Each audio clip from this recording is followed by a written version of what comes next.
के दोस्त थे, गांव में रहते थे। धीरे धीरे उनमें से एक जो दोस्त है वो शहर चला गया पैसा कमाने, व्यवसाय करने। शहर में जाके रहने लगा और शहर में जाके उसने खूब पैसा कमाया, खूब बढ़िया घर बना लिया, नौकर चाकर व्यवस्थाएं सब जमा ली। एक बार गांव वाले व्यक्ति को बार बार वो कहता था, भैया कभी हमारे शहर आना, हमारे घर आना। बोला ठीक है भैया, हम आएंगे। तो एक दिन उसने निश्चय किया कि चलो आज दोस्त से मिलने शहर चलते हैं। तो गांव वाला दोस्त शहर वाले से मिलने शहर आया।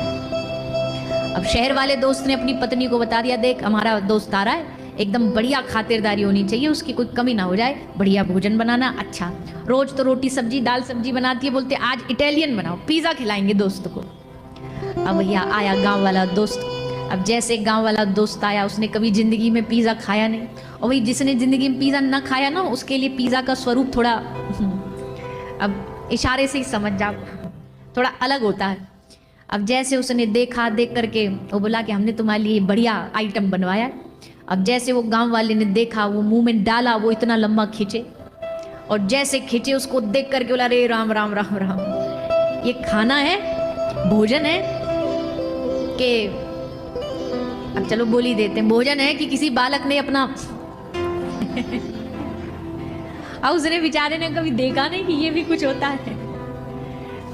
बोला हाँ अरे भैया ये क्या तुमने क्या बना के धर दिया, हमको ये सब नहीं आता, रोटी सब्जी। बोले चलो इसके लिए रोटी बना दो भैया, इनको नहीं आता, रोटी सब्जी बना दो। रोटी, अब रोटी बनाई तो बोले दोस्त के लिए बढ़िया रोटी बनाओ, ऐसी रोटी। अब शहरों की रोटी गांव की रोटी में बड़ा फर्क होता है। शहर की रोटी एकदम ऐसी छोटी छोटी सी गोल गोल सी, हवा में फूंक में उड़ जाए ऐसी रोटी बनती है।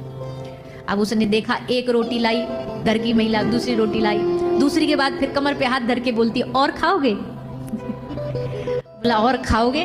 अभी तो हमारा सिस्टम चालू ही नहीं हुआ, एक टूक की रोटी तुम्हारी, और अब भी तुम पूछ रही हो और खाओगे?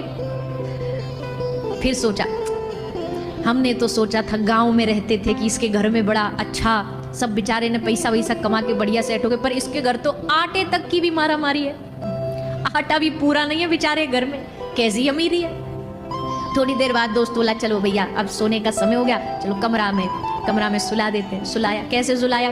अब वो तो महंगे महंगे मोटे मोटे गद्दे, अब वहाँ को तो तख्त पे सोने की आदत, वहाँ में जैसे लेटा सो घुस गया भीतर। अरे राम राम राम राम, इसके घर तो सोने की व्यवस्था भी ठीक नहीं। दोस्त को गर्मी ना लगे, सो बढ़िया ठंडक एकदम माइनस टेम्परेचर पे चला के एसी छोड़ दिया, रात भर ठिठुरे बैठे